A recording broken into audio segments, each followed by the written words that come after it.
The calibration strip on the wall recorder had settled flat all morning, a narrow band of pale film under the status glass. At 08:13, it lifted at one corner. Not much, less than a fingernail. It lay flat again, then lifted once more, as if the adhesive had changed its mind. Lena Vale looked at it before she looked at the console. The strip mattered because it was not supposed to move unless pressure in the chamber changed, and pressure in chamber 9 had not changed in 6 years. She kept one hand on the back of her chair and leaned in close enough to see the timestamp line crawling across the monitor. 08:13:07. A delay appeared in the waveform render. One thin blank line between incoming analysis blocks. Then the system corrected itself and continued. Lena did not call anyone immediately. She pressed 2 fingers against the desk, steadying herself while she read the chamber feed twice. Pressure stable. Temperature stable. Temperature stable. Internal seals green. Contact mics active. Vibration lattice nominal. Behind her a page turned. Aaron Sato sat at the side table with a printed maintenance checklist, not because he liked paper, but because he trusted it when machines began to smooth over their own mistakes. He finished the line he was reading, set the sheet down square with the table edge, and stood. He crossed the room without hurry. Lena shifted aside enough for him to see the screen. He did not ask what was wrong. She pointed to the render delay, then to the archive reference in the upper corner. Entry 917, she said. Aaron looked at the duration field. His face did not change. He rested one knuckle beside the keyboard and checked the previous checksum log. Yesterday? He asked. 4 minutes, 12 seconds. He read the current line. 4 minutes, 19. Lena nodded once. The station around them continued in its usual way. Air moved softly through the ceiling vents.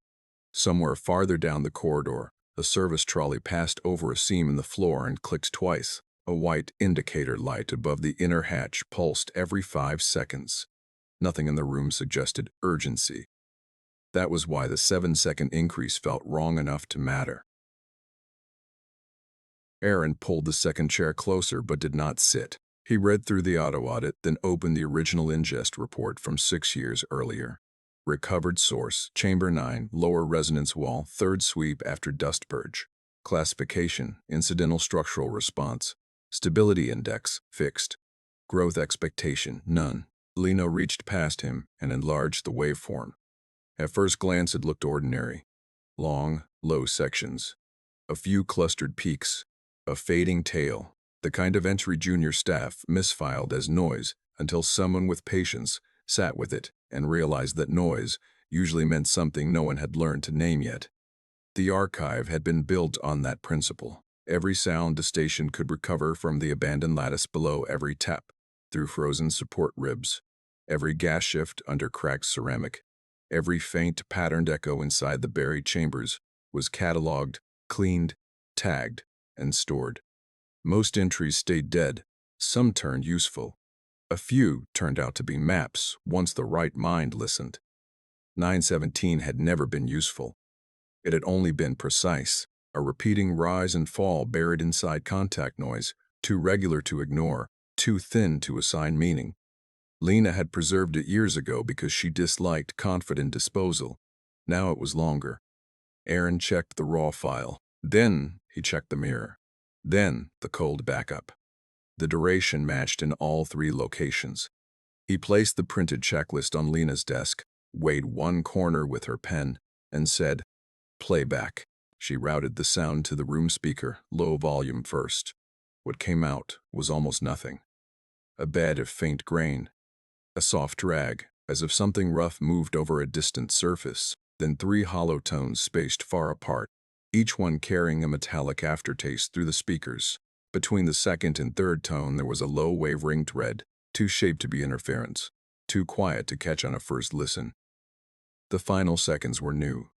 Lena could tell before the display confirmed it. The tail did not fade where memory expected it to. It remained present, thin as breath on glass, and then bent upward into a contour she had never heard in the file before. Aaron listened without moving. When it ended, he played it again. Second pass, louder. The room seemed to shrink around the sound, not because it was frightening, because repetition gave it edges. The wavering thread was not random. It stepped, not by pitch exactly, by interval, as if it were feeling for a pattern and failing cleanly each time. Lena sat down. Aaron lowered the volume and checked the chamber clock against station master time. No drift. He checked the sensor chain. No interruption. He checked whether any restoration routine had touched the file overnight. No process call. No human access. Lena opened the annotation history. Her own notes from 5 years ago appeared in the margin. Possible responsive geometry. Do not compress further. She remembered writing that at 03:10 after 14 hours of sorting a collapsed block of resonance debris. She had forgotten the phrasing. Aaron noticed the line and glanced at her. You thought it could answer structure, he said. I thought the wall profile was answering load. Which is different. Yes. He slid the chair back with one foot and finally sat. He did not lean. He read like a man measuring the speed of a leak. Lena ran a spectral separation and isolated the new tail. The software broke it into false colors across the screen. Most of the added seconds sat in the same frequency floor as the old file. One narrow band climbed above it in a measured slope. Aaron watched the slope for a moment, then looked toward the wall recorder. The corner of the calibration strip had lifted again. This time it stayed lifted. He stood, crossed the recorder, and pressed a thumb lightly against the housing. The strip settled under the glass, then rose once more after he stepped back. Not chamber pressure, he said. Lena did not answer. She had found a pattern window and was testing alignment against the original entry. The new section was not appended noise. It had attached itself to an existing interval inside the file, matching phase in a way no random corruption would manage. It was as if the entry had found a seam in its own body and extended there. Aaron returned to the desk. Storage defect? No. She zoomed further in. If this were damage, it would smear. This is coherent. He looked at the rendered seam where old and new met. Can we prove the new section came from the source and not the archive? Maybe. Maybe today. Lena ignored the edge in that and opened a live pull from Chamber 9. The chamber had no atmosphere thick enough for ordinary sound. What they archived were contact translations, pressure traces through wall pins, structural conduction, minute kinetic shifts rendered into audible range. Listening to the chamber live was like pressing an ear to a building that had outlived its purpose and deciding not to leave. The live feed came in flat at first. Then the same faint grain appeared. Lena reached for the volume dial, stopped halfway, and instead opened the reference overlay. Current input aligned with the first 40 seconds of 9:17 to within a tolerance so tight it made her sit straighter. Aaron saw it at the same time. Source match, he said. Yes. He looked at the duration counter on the live window. It was increasing, not the file. The incoming capture. 1 second. 2. 3. The chamberer was producing the entry again.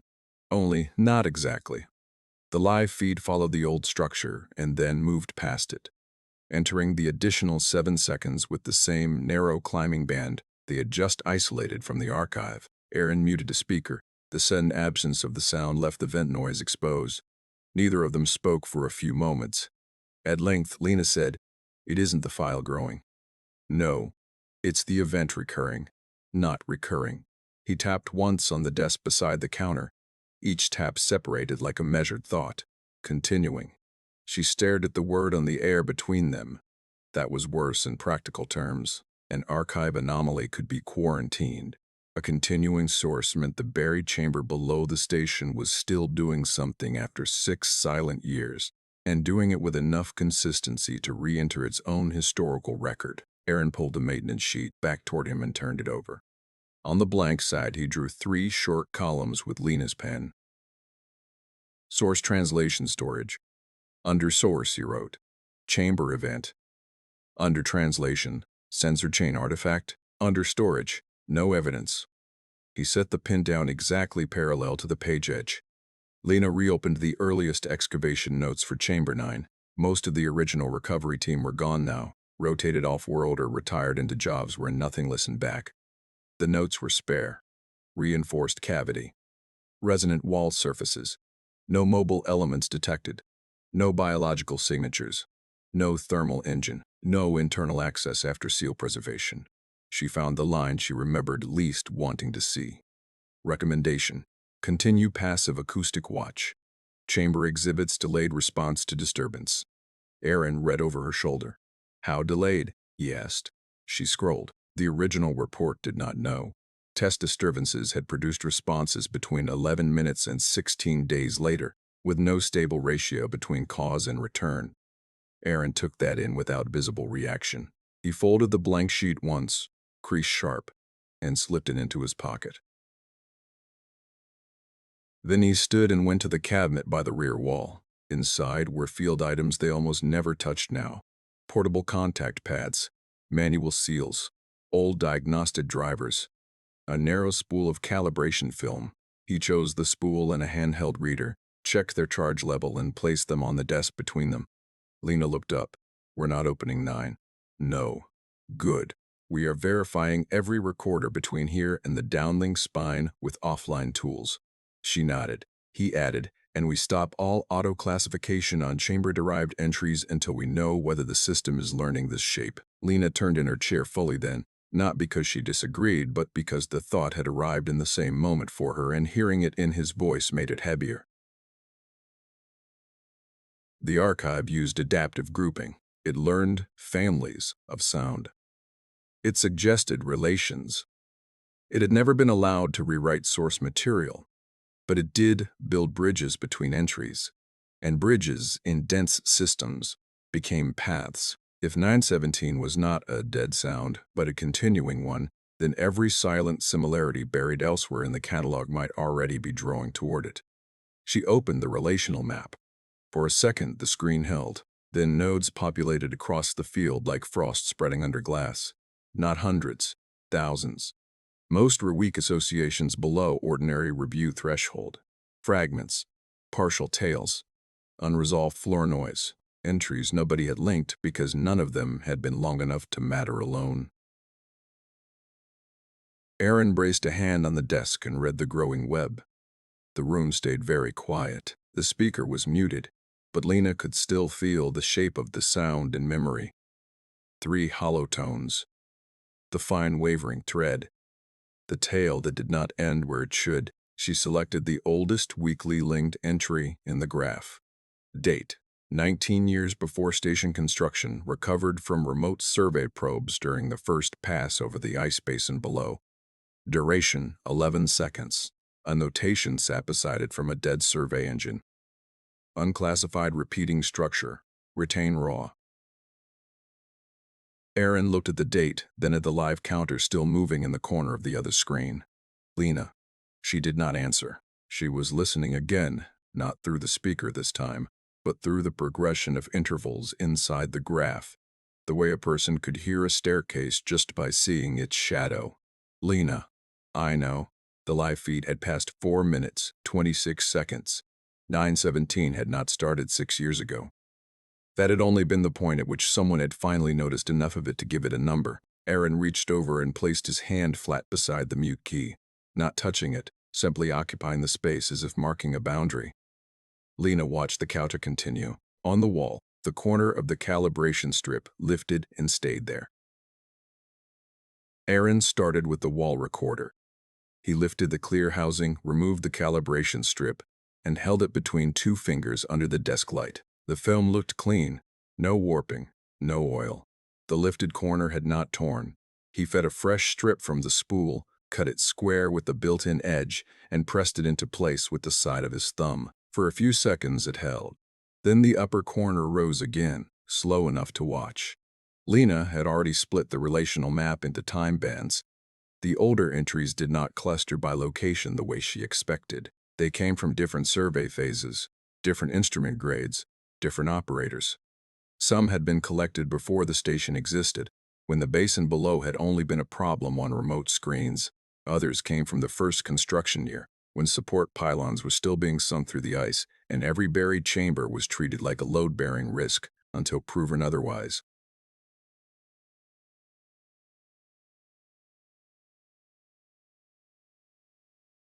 The linked fragments were separated by decades. What connected them was not place, not even exactly shape. It was sequence, a partial rise, a missing interval, 3 tones, a thread between them, then absence. The archive had been holding pieces of the same pattern all along, only too far apart to call it a pattern until one entry remained long enough to pull the rest toward it. She opened a side window and stacked 12 fragments in order of internal similarity. The playback controls sat untouched for a moment. She studied the silent bars first. Aaron replaced the housing on the recorder and checked the seal. No effect, he said. Here either. He set the handheld reader beside her keyboard. Offline pass? In a second. That means now. She moved aside without argument. The handheld reader was old and blunt. No adaptive smoothing, no inference engine, no compression compensation. It read what was there and did not help. Aaron connected it to the chamber feed through a hard line, bypassing the archive processors. The device took longer to initialize than anything on the station should have. It displayed text in a plain block font Lena had last seen during training. Input, stable, translation, Astival. He left the live feed muted and waited for the first minute to load. Lena watched him from her chair by the side console, one foot tucked back under the rum, hands still. The reader finished buffering and displayed duration, 0431, 434, 3433. Aaron did not look at her. Independent growth. Lena turned back to her map. Yes. No one said the other part out loud. If the old device saw the same increasing event, then nothing in the current archive software was manufacturing it. Chamber 9 was continuing to produce a structure that matched fragments found across 19 years of recordings. The station clock moved to 0841. By habit, Lena reached for the ceramic tag clipped near the monitor, a little white marker used to flag entries for review, and then stopped. Flagging implied scale. This was already past that. She set the tag down and instead opened the station's passive watch log. 3 unscheduled anomalies in Chamber 9 over 6 years. One had been written off as thermal settling during a coolant realignment on Deck C. One had been assigned to pylon stress redistribution after an exterior maintenance walk. The last had not been assigned at all. It carried only an observation line from a night operator who transferred out 3 months later. Recorder hesitation during 9 series sweep. Resolved before manual inspection. Lena checked the timestamp. 2 years ago. She cross-referenced the hesitation window against the fragments now clustering on her map. A weak match surfaced almost at once. 6 seconds. Too thin to classify then, buried in a batch of structural scrape. She leaned back, not far, just enough to let the screen sit at a different angle. Aaron noticed. How bad? Not new. He absorbed that. How consistent. More than I want. He took the chair across from her and sat with the old reader between them. The handheld display continued counting upward, plain and calm. 4449. 4050. Lena selected the 2-year-old fragment and aligned it against the live feed. The fit was exact for 42 seconds. Then the live signal moved beyond it. She ran the oldest probe fragment next. 11 seconds from 19 years ago. The live structure crossed it too, not at the beginning but deep inside the rising band, as if the probe had once caught only a narrow section of something already underway. Aaron watched the overlay lines settle. It isn't growing from 0 each time, he said. No, it's being sampled. Yes. He rested both hands on his knees and looked at the muted speaker. Lena knew that posture. It meant his thinking had left the room and gone down the station through routes, seals, access points, maintenance histories, everything solid enough to test. Then the chamber isn't making a new sound every few years, he said. We're hearing different sections of one long event. Lena kept her eyes on the live counter.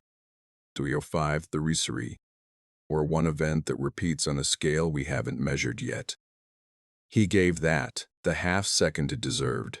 You don't believe that? No. Neither do I. The station intercom clicked once. Neither of them moved. No voice followed. Somewhere else on the deck, an automatic door opened and closed. Air pressure shifted by a fraction. The new calibration strip stayed in place now. which bothered Lena more than when it had lifted. A wrong thing that stopped being wrong at the moment you began watching it had poor manners. She unmuted the feed. The room filled again with the same low grain and spaced tones. But now there was more of the thread. Enough to hear its behavior. It did not drift. It tested. Each rise ended a little short of resolution, then resumed from a slightly different angle. Aaron crossed to the speaker and reduced the volume until it became barely present. "There," Lena said. "What?" The gap after the second tone. He froze his hand on the dial. She pointed to the spectral window. The silent gap was not empty. Under the translation floor sat a pulse too low for the ordinary render to emphasize. It repeated at long intervals, not rhythmically. Measured but not rhythmic. Aaron came back to the screen. "Could be load response." It could. "But you don't think so." "No." "Why?" "Why?" Lena enlarged the gap and overlaid chamber temperature drift, pylon strain logs, and station orbital correction records from the previous 6 hours. Nothing tracked the pulses. No external adjustment lined up.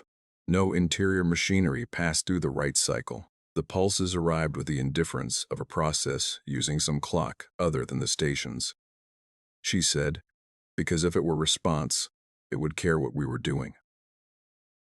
Aaron read the graph once, then once more. His hand moved toward the folded paper in his pocket and stopped.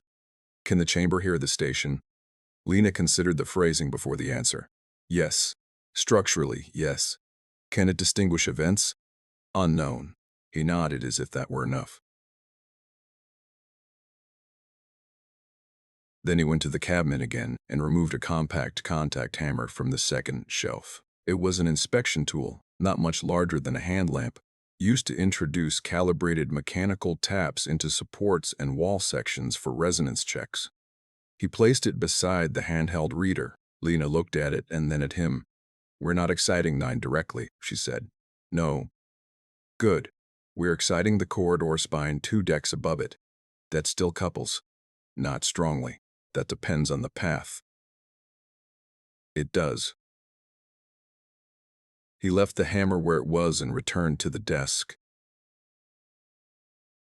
He did not touch the controls yet. We need a cause test before operations sees a growing event in a muted chamber and decides to put their own tools on it. Lena knew he was right. She disliked that he was right with such economy. She opened the routing map for the station's lower structure. Chamber 9 sat beneath a sealed transit segment no one used anymore, boxed in by old reinforcement ribs and a thermal buffer shell. The nearest accessible contact point was a maintenance spine on Deck K, 2 levels above and offset by 9 meters. A test there would not touch the chamber directly. It would move through supports, joints, and dead metal before any energy reached the buried cavity. Aaron watched her trace the path. "What's the attenuation?" "Best case, enough. Worst," she drew the last line to the shell boundary. "Enough to wake everything linked to it." He accepted that too. Lena saved the route plan without sending it anywhere. Then she isolated the pulses again and compared them to the spaced tones. The intervals between one class and the other did not divide evenly, but they leaned toward relation. Not melody, not code in any simple sense, more like 2 processes crossing each other without sharing a vocabulary. On the side display, the relational map added 3 more weak links from forgotten storage blocks. Aaron saw them populate. Freeze ingestion. She was already doing it. Auto-grouping halted. The web of links stopped expanding, though the existing nodes remained suspended across the dark field. He asked, "Can it still access prior families?" "The archive can. The chamber can't." He glanced at her. "As far as we know," she corrected. He picked up the folded paper from his pocket, opened it, and added a 4th column beneath the first 3. Propagation under it, he wrote, through classification. He placed the paper on the desk where both of them could see. Lena stared at the question. It looked unreasonable until it did not. They were not talking about a mind inside the archive. Not that sort of story. Systems propagated shapes all the time. Any catalog that compared, grouped, and resurfaced patterns became a medium of spread whether or not it understood what it carried. Chamber 9 was producing a structure that matched enough fragments. The archive itself might increase the station's exposure by routing attention, signal resources, and future translation choices toward that shape. Not alive, still dangerous. Dangerous, in the narrow station sense. A thing that changed procedures. A thing that persuaded equipment to keep finding it. The live counter reached 0531. The thread in the sound sharpened for 3 seconds, enough to produce a visible edge on the old reader's crude display. Even without enhanced analysis, the line appeared there. A slight rise, a pause, a return. Aaron leaned closer to the handheld. It nosed the path. Lena did not answer at once. She was looking not at the sound, but at the route map she had drawn to Deck K. The maintenance spine above Chamber 9 connected to a junction that had been reinforced during Year 2. She opened the retrofit notes. The work order referenced unexpected sympathetic resonance during ordinary traffic loads. The note was short, added damping lattice after recurring transmission at sub-audible range. Source not isolated. She pulled the engineering scan associated with the order. A grainy line diagram appeared. The damping lattice had been installed not because someone understood the resonance, but because it kept returning to the same support seam. Aaron read over her shoulder. "That seam?" he said. "Yes, the same one your trolley clicks over outside." She had noticed it earlier without retaining it. Now the memory came back with the exact spacing. 2 clicks, slight pause between them. One metal edge not meeting another with full confidence. The corridor outside their lab sat on the same structural branch as the old transit segment below. Aaron looked toward the door.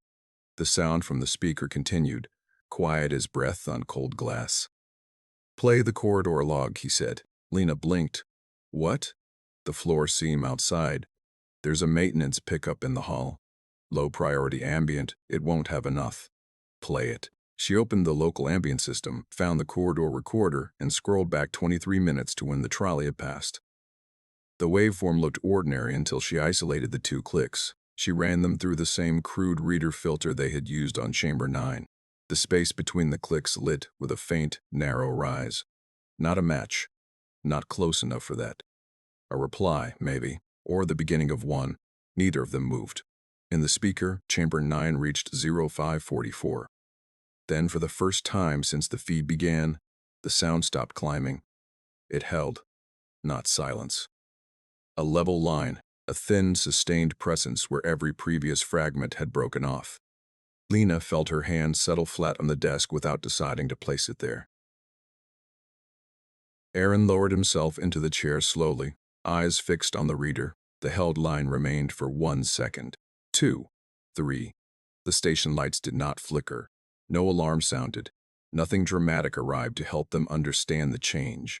On the old handheld reader, plain black text appeared beneath the duration counter. Beer for limit reached. The number froze at 0547, but on the main console, the live feed was still coming in, and still holding. The line held long enough to feel deliberate. Lena did not increase the volume. She reduced it slightly instead, narrowing the presence until it sat just at the edge of hearing. The sound no longer behaved like the earlier structure. No rise. No testing. No incomplete reach toward something unresolved. It stayed where it was. Aaron leaned back, not far, just enough to look at both displays at once. The frozen handheld reader and the continuing feed on the main console. "Storage limit," he said, tapping the edge of the old device. "Not event limit." "Yes." "Then we're past every fragment we've ever had." "Yes." He did not say anything else for a few seconds. The corridor outside produced its small sounds again. Someone moved along the far deck. A panel closed. Air shifted through the vent overhead in a steady, indifferent flow. Lena opened a new capture buffer, separate from the archive system. She named it, without thinking, 9 continuing. No classification, no grouping. Just a place to hold what came next. The held line dipped, not down into silence, not into the grain that had framed the earlier sections. It bent, slight as a change in posture, and then continued on a new level. Aaron watched the slope. That's not decay. No, nor saturation. No. He rested his fingers on the desk, spaced evenly, its choosing. Lena did not respond to the word. She did not reject it either. The thread reappeared beneath a line. This time it did not test. It aligned. The intervals that had once failed to resolve now landed cleanly into positions that felt intentional, even without knowing what they intended. Aaron stood. "Mute the room," he said. She did. The speaker went silent, leaving only the displays to carry the shape of the sound. He picked up the contact hammer and the folded paper, then set both back down again without using them. "No," he said quietly. "What?" "We don't introduce anything yet." Lena nodded once. The temptation to test had passed, not because it had become less useful, but because the event had crossed a threshold where interference would blur more than it would reveal. She expanded the new section on the console. The held line extended to 12 seconds, then shifted again. Not a break. A turn. The thread beneath it followed, forming a layered structure that no longer resembled incidental resonance. Aaron returned to his chair. "Record the corridor," he said. "It already is." "Open it." She did. The ambient feed from the hallway appeared beside the chamber capture. For a moment there was nothing unusual. Then faintly, between the steady hum of air and the distant mechanical ticks, a line appeared in the lower band. Not identical, not even clearly related. But it held. Shorter, thinner, less confident. Aaron leaned closer. "It's following." Aaron leaned closer. "It's following or reflecting. Which is worse?" She considered that. "Depends on direction." He gave a small nod. Lena adjusted the overlay, aligning the corridor feed with the chamber capture. The timing did not match exactly. The corridor line lagged by a fraction, then compensated, then fell behind again. It was not copying in real time. It was attempting to meet something already present.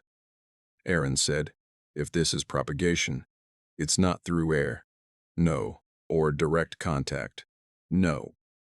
Then it's structural. Or procedural." Or procedural. She looked at him. "Do the way we process it?" she asked. "Yes." Lena opened the archive's internal routing log. Even with ingestion frozen, the system still maintained its background processes indexing, cross-referencing, preparing dormant queries for future use. She searched for any operation that had touched 917 or its linked fragments in the last hour. There were dozens, not direct accesses. Indirect. The system had begun pulling related entries into temporary buffers, preparing them for potential grouping once ingestion resumed. Each pull carried a translation pass. Each pass reconstructed the sound, however briefly. Aaron watched the list populate. "It doesn't need the chamber," he said. "Not entirely. It needs a path." "Yes." He tapped the paper on the desk where he had written propagation. The word now felt less like speculation and more like a description of something already underway. Lena closed the routing log. The held line in the chamber feed deepened again, not in volume, but in presence. It gained a second layer, slightly offset, creating a narrow band that pulsed without breaking. She leaned forward. "That wasn't there before." Aaron followed her gaze. "No." The second layer did not match the first. It intersected it at irregular intervals, forming points of reinforcement that appeared and vanished without a consistent pattern. Lena isolated one of those intersections. For a fraction of a second, the waveform stabilized into a shape she could almost recognize. Not a word, not a signal in any conventional sense. A structure. She zoomed further. The shape dissolved under magnification, breaking back into its constituent lines. Aaron watched her work. "You saw something." "Maybe." "What?" She did not answer immediately. She replayed the intersection, slower. There it was again. A brief coherence, not long enough to hold, not clear enough to define, but present. "It's not random," she said. "No, it's not purely physical either." He waited. "It's constrained," she finished. Aaron nodded slowly. "By what?" "I don't know." The corridor feed shifted. The faint line there strengthened, just slightly, enough to rise above the background noise without amplification. Lena glanced at it. It's catching up.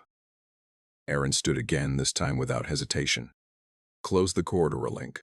She did. The ambient feed disappeared from the screen. For a moment, nothing changed. Then the chamber line faltered. Not a full break. A hesitation. The second layer thinned. The intersections less frequent. Lena looked at Aaron. He did not speak. The implication sat between them. Connection mattered. Not in the way of simple transmission, but in the way of presence. The more paths the structure had through sensors, through processing routines, through incidental recordings, the more stable it became. Remove a path, and it weakened. Lena reopened the corridor feed. The line returned. Not immediately. A delay of 3 seconds. Then the faint structure reappeared, aligning imperfectly with the chamber capture. The second layer in the chamber feed strengthened again. Aaron exhaled once quietly. Not just propagation, he said. Dependence. Yes. They stood there, each holding a different part of the same thought. The archive had been designed to collect, preserve, and connect.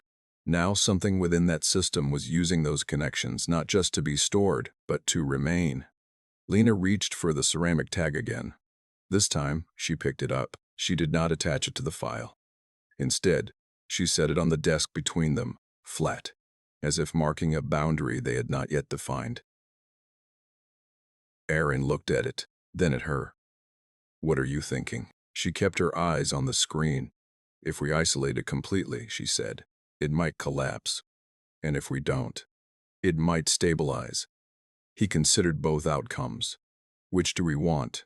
She did not answer. The held line in the chamber feed shifted again. Not upward, not downward, sideways. The waveform expanded not in amplitude but in width, as if occupying more of the available space without increasing its energy. Aaron frowned slightly. That's new. Yes. Lena adjusted the display parameters, confirming what she was seeing. The structure was not just continuing. It was adapting to the limits of the system observing it. The old handheld reader, still frozen at 0547, showed nothing of this. Its buffer had filled, its view ended. The main console, with its deeper capacity and adaptive rendering, revealed the change. Aaron looked from one device to the other. It grows where it can be seen, or where it can be held. Same thing. Not quite. He accepted that. The corridor feed flickered, once not a visual glitch, but a brief drop in signal clarity. The faint line there wavered. The chamber structure responded immediately, tightening, the second layer compressing closer to the first. Lena felt her fingers press into the desk again. It's reacting faster now. Yes. To what? She glanced at the corridor feed, then back to the chamber. To loss. Aaron nodded once. Neither of them moved for a while. The station continued its quiet operations around them, unaware of the change unfolding in one sealed chamber and one small lab. The calibration strip on the wall recorder lay flat. Perfectly flat. Lena noticed it without turning her head. It had stopped lifting. Not because the condition had resolved. Because whatever had been affecting it no longer needed to. She reached out and touched the edge of the desk, aligning a loose paper that had shifted during their work. A small, precise movement. Aaron saw it. Neither of them commented.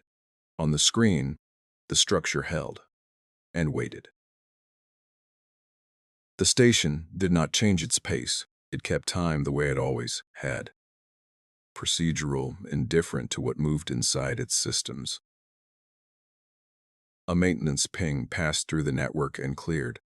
A scheduled thermal adjustment shifted heat along the outer ring. Somewhere far below, eyes cracked and resealed under slow pressure. Inside the lab, Lena reduced the main display brightness by 1 increment. The structure remained visible. She reduced it again. Still visible. A third time. Now it softened, but did not disappear. Aaron watched the change without asking why she was doing it. You're testing dependency on visibility, he said. Yes. Result? It doesn't need clarity. Just presence. He nodded. The distinction mattered. A system that required detailed observation would weaken under reduced resolution. This did not. It held as long as it was acknowledged somewhere in the processing chain, even if the representation degraded. Lena restored the brightness. The structure sharpened immediately, as if it had been waiting for the additional definition. She did not comment on that. Instead, she opened a secondary capture buffer and routed the chamber feed through a minimal translation profile. No adaptive layering, no pattern enhancement, no predictive smoothing. The rawest interpretation the station could manage without disconnecting entirely. The structures simplified. The second layer thinned. The intersections became less frequent. Aaron leaned closer. That hurts it. Yes, but doesn't remove it. No. He considered the trade. Keep one feed clean, he said. Let the other degrade. Lena split the display. On the left, the full translation.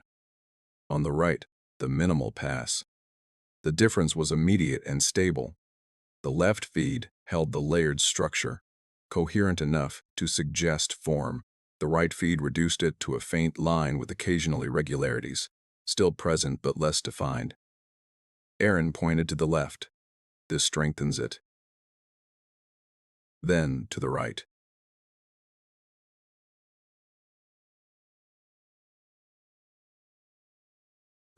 Lena did not look away from the screens. Both are still paths. Yes. He sat back. Then we need a boundary. She nodded slightly. Not isolating. That had already proven to weaken the structure only temporarily, and not completely. A boundary meant control. Not removal, but containment within defined limits. Lena opened the system architecture panel. The archive had been built in layers: ingestion, translation, classification, storage, retrieval. Each layer communicated with the others through controlled channels, but the system had been designed for openness, for discovery. It assumed that more connection led to better understanding. Now that assumption was working against them. She traced the paths the chamber feed took through the system: ingestion, translation, temporary buffer, relational mapping, temporalization, storage. Each step created a representation. Each representation was a place the structure could exist. Aaron stood and moved behind her, looking over her shoulder. "Where do we cut?" he asked. Lena did not answer immediately. She followed the path again, slower this time. "If we cut ingestion," she said, "we lose the source. If we cut storage, we lose persistence. If we cut classification, we lose connection. And if we cut translation," she paused, "that's the only place it becomes something we can perceive." Aaron nodded. "So we don't cut it." "No." She moved her hands slightly, selecting a narrow segment between translation and relational mapping. "We limit it here." He studied the segment. Buffer isolation. Yes. No cross-referencing. No grouping. No propagation. He considered it. That creates a closed loop. Yes. Does it weaken the structure? It should. Should. Should. Should. Should. She did not respond to the uncertainty.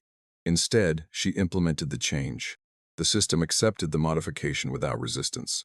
The architecture shifted slightly, rerouting the chamber feed into a contained buffer that no longer fed into the relational map. On the display, the web of link fragments dimmed. Not erased, just disconnected. The nodes remained, but the lines between them faded, leaving each fragment isolated again. Aaron watched the change. "Effect?" he asked. Lena turned her attention back to the chamber feed. The layered structure hesitated. Not a collapse, not even a full weakening. A hesitation. The second layer flickered, losing some of its alignment.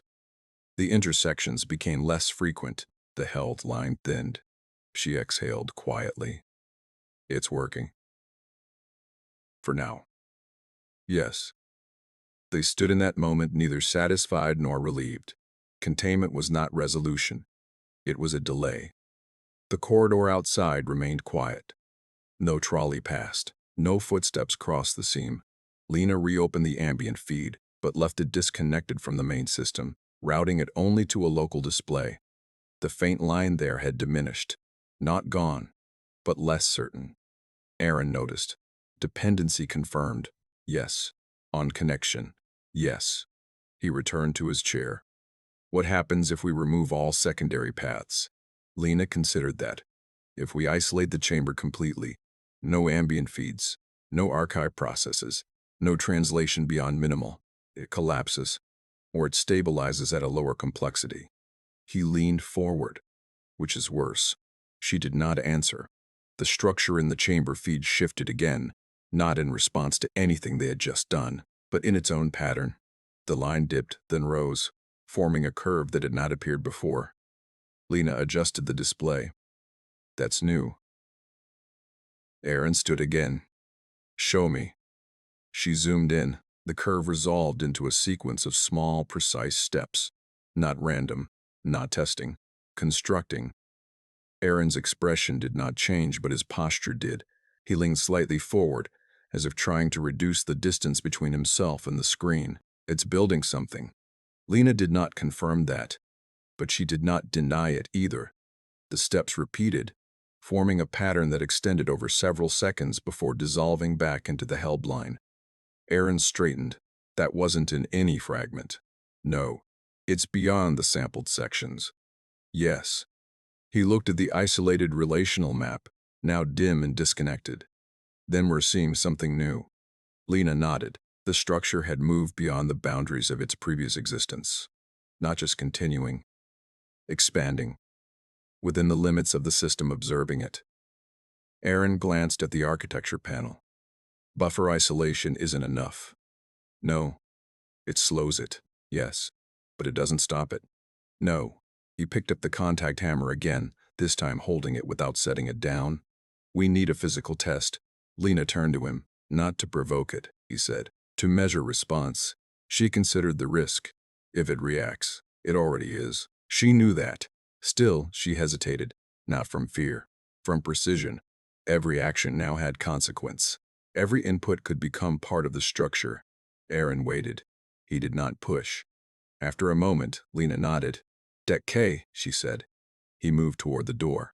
She stopped him. Not yet. He paused. Reset the baseline first. He returned to the desk. Lena opened a new capture window, isolated from all others, and began recording the chamber feed in its current state. No translation enhancements. No relational mapping. Just raw presence. She let it run for 30 seconds, then 60. The structure held, stable within the isolated buffer. She marked the endpoint. Now we test. Aaron nodded. He picked up the contact hammer and stepped out into the corridor.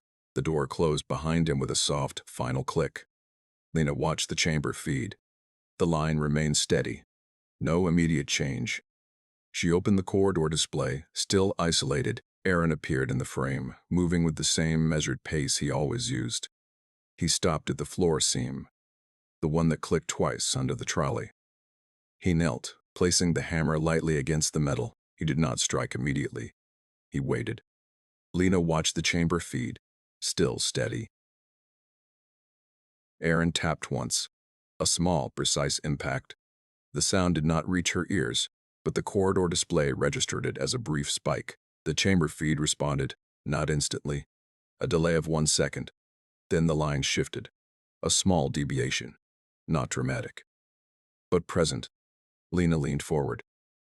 Aaron tapped again. Same force. Same position. The chamber feed responded again. This time, the deviation aligned more closely with the input. Lena's fingers tightened slightly on the edge of the desk. It's learning the path, she said quietly.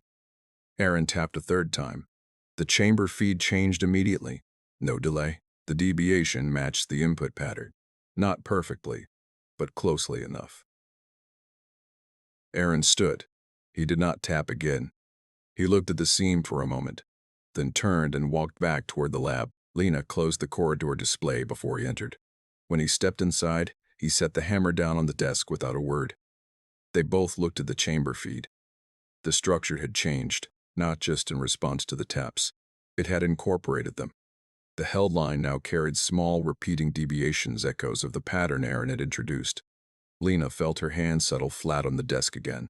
Not by choice, by recognition. Aaron pulled the folded paper from his pocket and added a single word beneath propagation. Interaction. He set the paper down. Neither of them spoke. On the screen, the structure continued.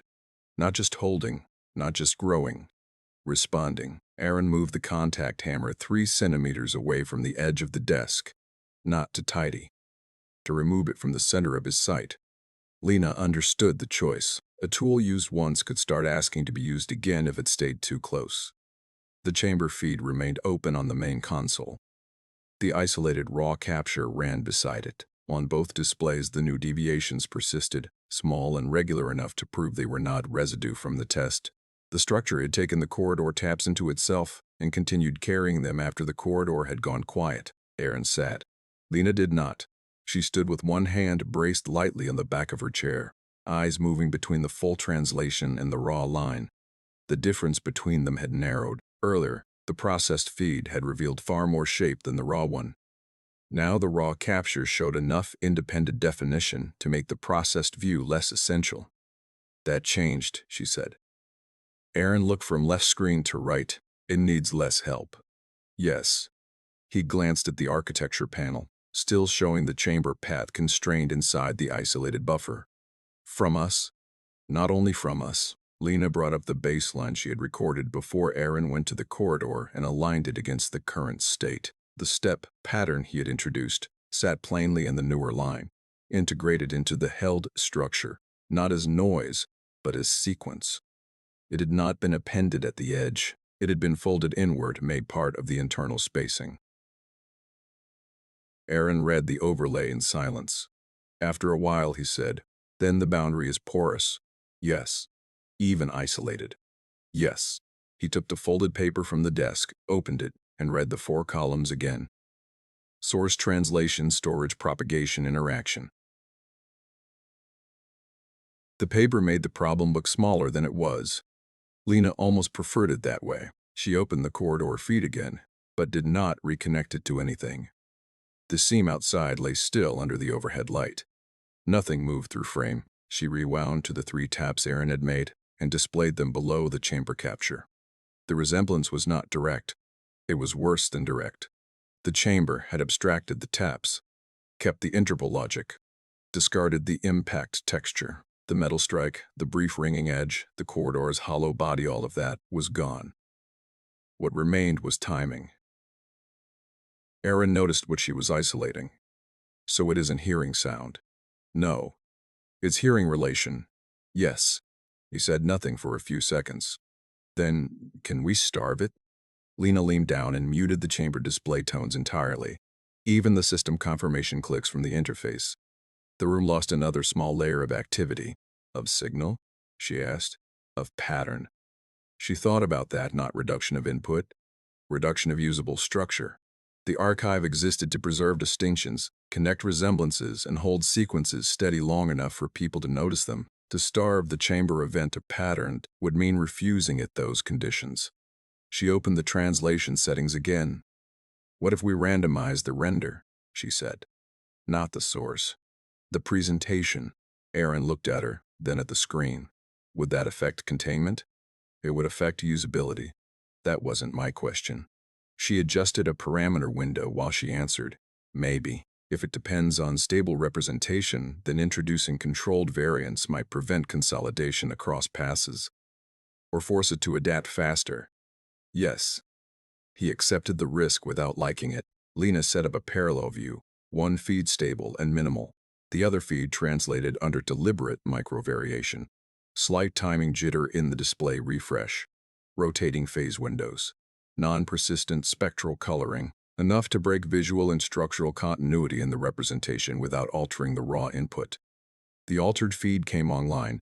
Immediately the familiar structure lost its clean edges. The held line roughened. The inherited tap pattern blurred at its corners. The secondary layer failed to align in the same place twice. Aaron watched for 10 seconds. 20. 30. The stable, minimal feed continued showing the chamber event intact. The variable render refused to let it settle into one visible form. Result? He asked. Lena checked the internal comparison load. No new cross-consistency. No reinforcement across the variable pass. That's good. Yes. But, she glanced at him. It remains stable in the minimal channel, so we haven't starved it. We've only stopped feeding one side of it. Yes. Aaron stood and went to the cabinet once more. This time, he took out a thin pack of manual isolation tabs used during old sensor maintenance. Small ceramic-backed inserts. Crude. Reliable. You placed them where software was too accommodating. He set them beside the hammer. Then we reduced the channels again. Then I looked at the tabs, then back at the live chamber line. If we go down to one observation path, it weakens, or compresses. Yes. Or disappears from us while continuing below. He folded his arms loosely. That's already possible. She did not argue. The station clock moved to 0917. Morning shift on the upper ring would be well into ordinary tasks by now. Inventory reconciliation. Exterior thermal review. 2 meetings. Lena had declined the previous day because Chamber 9 had been boring then. Somewhere in the station, someone would soon request access to the archive map and notice that classification on a lower chamber was frozen, not immediately, but soon enough. Aaron seemed to be following the same thought. How long before someone else sees the lock? He asked. Depends who's looking. That's not an answer. 40 minutes, maybe less. He nodded once. Then we decide before they ask. Lena said at last. On the screen, the structure bent slightly and settled into a new held level. The old probe fragment from 19 years earlier still hovered in one corner of her mind. The dead survey engine had kept 11 seconds of it because it was repeating. Nothing more. No one had known they were seeing a small, exposed section of something that did not fit inside their recording window. All those years, different instruments, different crews, different names written in the margins, and underneath them the same thing finding partial ways in. She opened the oldest fragment again and aligned its internal interval spacing against the sequence Aaron's corridor taps had introduced, not because she expected a match, because she needed to know whether the chamber had ever learned from human contact before. The result appeared in silence. At first it looked unrelated, then she narrowed the window and saw one short run of spacing appear in both. 4 intervals. Not identical, but close enough to suggest common adaptation. A structural answer shaped by the same type of input, separated by nearly 2 decades. Aaron watched her face more than the screen. What? She shared the overlay. He read it without moving. This has happened before. Yes. With survey contact? Likely. And no one noticed because the samples were too short. Yes. He sat down again, more slowly than before. That changed the scale of the problem. Not immediate danger, not catastrophe, something quieter. A buried chamber that did not simply emit strange structure, but retained aspects of how it had been touched and returned to them later in altered form. Aaron's gaze moved to the hammer, then away from it. One more path, he said. Lena knew what he meant before he said it. The written record. He pointed to the folded paper on the desk, then to her open annotation window, then to the archive notes from years past. If stable relation is enough, he said. How different are text descriptions? She stared at him. It was an unpleasant question because it was plausible. Not that words would infect anything. She did not think that way. But writing fixed relation into durable form, if the chamber event exploited stable representation, then a precise textual account could become another place. It was consistently reconstructed by humans, by systems, by every later process that treated the description as a reliable map of the phenomenon. Lena closed the annotation pane. No notes. Not yet. Aaron took the paper, tore it once down the center, then once again. 4 pieces. No ceremony. He set the pieces in a neat stack by the keyboard. She looked at him. Temporary, he said. She nodded. The room remained cold, not uncomfortably. Just enough to keep the metal surfaces honest. The desk light reflected in the side glass and made a second false room there. A dim version of their lab, where nothing moved unless they did. Lena went through the system logs and cut 3 more passive services from the isolated chamber buffer, heuristic preview generation, automatic anomaly thumbnailing, and scheduled low-priority mirror synthesis. None of them were primary paths. All of them created representations. The chamber structure wavered after the second cut. After the third, The inherited tap pattern thinned. Aaron noticed it at the same moment. There. Yes. Again. She found 2 more non-essential services and disabled them. This time, the chamber line did not thin. It condensed. The secondary layer drew closer to the primary until both sat almost on top of each other. The visible width narrowed. The structure looked smaller, but not weaker. More efficient, perhaps. Or more concealed. Lena stopped touching the controls. Aaron understood why. Limit reached. Probably, if we cut more, we may force it into the raw line only, which means we lose leverage. He exhaled once through his nose. Agreement, not relief. The variable render on the right-hand screen had become almost useless now, the structure refusing to maintain continuity there at all. That was good. Or good enough. In the stable minimal channel, however, the condensed line held with a persistence that felt newly deliberate. Lena enlarged the raw display by a fraction. Something sat inside the condensed line, not a second layer. A fine interior segmentation, like very small partitions forming and dissolving too quickly to catch at ordinary scale. She slowed to scroll. Aaron leaned closer. The partitions appeared again. 3 narrow divisions, then 2, then 4. Not random. Recurrent but not periodic, Lena whispered, mostly to herself. It's compressing relation. Aaron did not ask her to explain. He could see enough, where earlier the chamber had used available channels to expand into readable structure. Now, under reduced paths, it was packing more distinction into less visible space. Learning pressure, learning limits. The idea sat between them without drama and therefore landed harder. A station-wide notice chimed silently on Lena's muted system bar. Blue indicator only. No sound. She opened it. Archive Oversight Inquiry, Lower Chamber Classification Pause detected. Confirm status. Aaron saw the message. How much time? Not much. He considered the screen, the isolated buffer, the condensed line, the broken papers stacked by the keyboard. Then he said, we can tell them there's a containment check. That buys 15 minutes. Use them. Lena did not answer the notice immediately.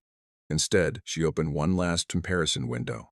The present condensed structure, the earliest probe fragment, the 6-year archive entry, the corridor tap inheritance. 4 points across time, 4 glimpses of the same process under different conditions. For a brief second, the overlay resolved, not into meaning, into shape. A single operational fact plain enough to trust. The chamber did not merely grow when recorded, it improved at being recorded. Lena sat very still. Aaron looked at the same result and said nothing. After a while, she typed the oversight reply with careful vagueness and sent it. Then she reached over, picked up one of the broken pieces of paper, and slid it under the hammer so the tool would not rest directly on the desk. A small thing. Ceramic-backed fiber against metal. Aaron watched the motion. On the screen, the condensed line held. Inside it, the fine partitions continued, arranging themselves where the eye could barely follow. Neither of them touched the controls. The station's clock shifted to 0928 without drawing attention to itself. Nothing in the room announced the passing minute. No chime, no brightness change. Only the steady advance of numbers in the corner of Lena's display, moving as they always had. The condensed line on the chamber feed remained. It did not widen again. It did not return to its earlier layered form. It held its reduced shape, carrying its internal divisions in a way that required careful looking to notice. Lena stopped trying to enlarge it. She reduced the display instead, placing the line in a smaller frame where it became easier to read as a single thing rather than something to be taken apart. Aaron watched that choice. Why? He asked. Because we've been encouraging detail. And now we don't. He considered the difference. It was not retreat. It was adjustment. A refusal to keep offering resolution where resolution had been taken and used. He nodded. Lena left the minimal channel as the only active path. The variable renders stayed open but disconnected. The relational map remained dimmed. The corridor feed was closed again. The architecture panel showed a narrow, contained loop that did not touch the rest of the archive.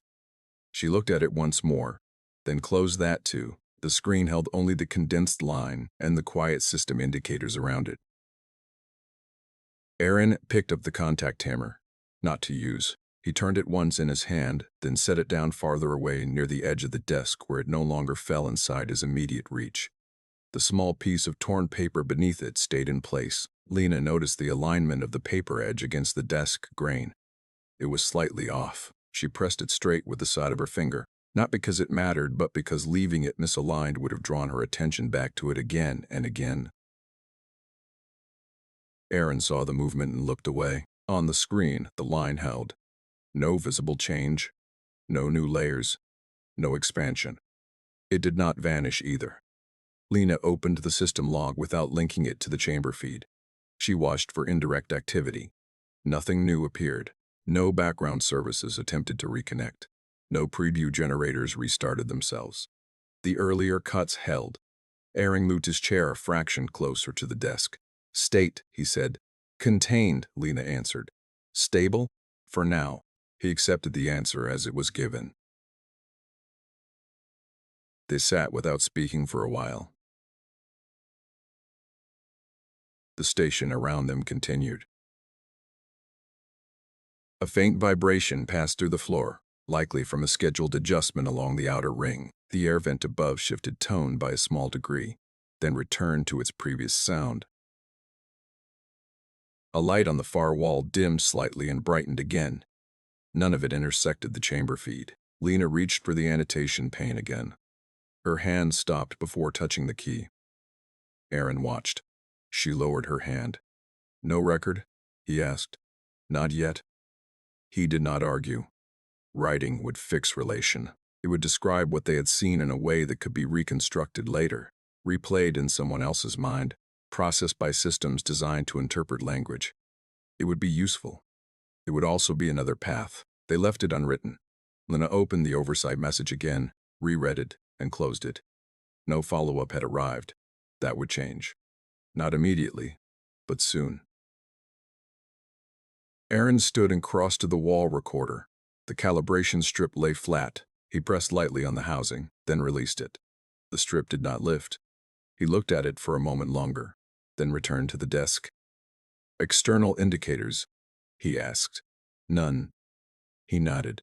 They had removed the visible symptoms, the moving strip, the corridor reflection, the expanding map. What remained was quieter, more contained, not necessarily less present. Lena adjusted her chair, settling into a position that did not lean toward the screen. The line remained visible without effort. That mattered. If it required attention to maintain clarity, attention itself would become part of the process. Now it did not. Aaron sat opposite her, hands resting on his knees, not touching the desk. Next step, he said. She did not answer immediately. There were options. Full isolation, disconnect the chamber entirely, remove all observation, gradual degradation, continue reducing paths until only the bare minimum remained. Reintegration, allow controlled reintroduction of system processes to observe how the structure responded. None of them solved the underlying condition. They only changed how it expressed. Lena looked at the line. It had not attempted to expand again. It had not attempted to rebuild the layers they had removed. It had accepted the boundary, or adapted to it. She said, "We hold." Aaron considered that. For how long? Until it changes. And if it doesn't, she looked at him. Then we've defined the limit. He nodded slowly. A definition was not a solution, but it was a start. The station clock moved to 0936. A second message appeared in Lena's system bar. Archive oversight, confirm containment parameters. She read it, did not open it. Aaron saw the notification. Answer, in a minute. He did not press. Lena reached for the keyboard, paused, then instead of typing, she reduced the display brightness by 1 increment. The line remained. She reduced it again. Still present. A third time. Now it was faint, but stable. She left it there. Aaron watched. Same test, he said. Yes. Same result, yes. He leaned back slightly. That's something. It was. Not dramatic, Not decisive, but something. Lena opened the message and typed a response. Containment established. Minimal observation active. No propagation detected. She read it once. Then removed the last sentence. Sent the message. Aaron noticed the change but did not comment. The line held. The internal divisions continued. Too fine to track without focus. Too stable to ignore completely. Lena closed the message pane. She did not reopen the relational map. She did not reconnect the corridor feed. She did not adjust the translation settings. She let the system remain as it was. Aaron stood once more and walked to the door. He paused with his hand near the control panel, not touching it, just there. Then he turned back. Do we tell them what it does? He asked. Lena looked at the line, at the way it held itself within the limits they had set, at the way it had taken input and changed, at the way it had improved under observation. She said, we tell them what we've done. And not what we think? She shook her head slightly. Not yet. He accepted that. He opened the door. The corridor outside looked the same as before. The seam in the floor sat quiet under the overhead light. No trolley passed. No footsteps approached. Aaron stepped out. The door closed behind him. Lena remained at the desk. The room felt larger without him. Though nothing had changed, she watched the line. Not closely, not searching for detail. Just enough to confirm it was still there. After a while, she reached out and adjusted the ceramic tag on the desk, turning it so its edge aligned with the keyboard. A small, precise movement. The kind that left no trace. On the screen, the line held. It did not grow. It did not fade. It remained. And waited.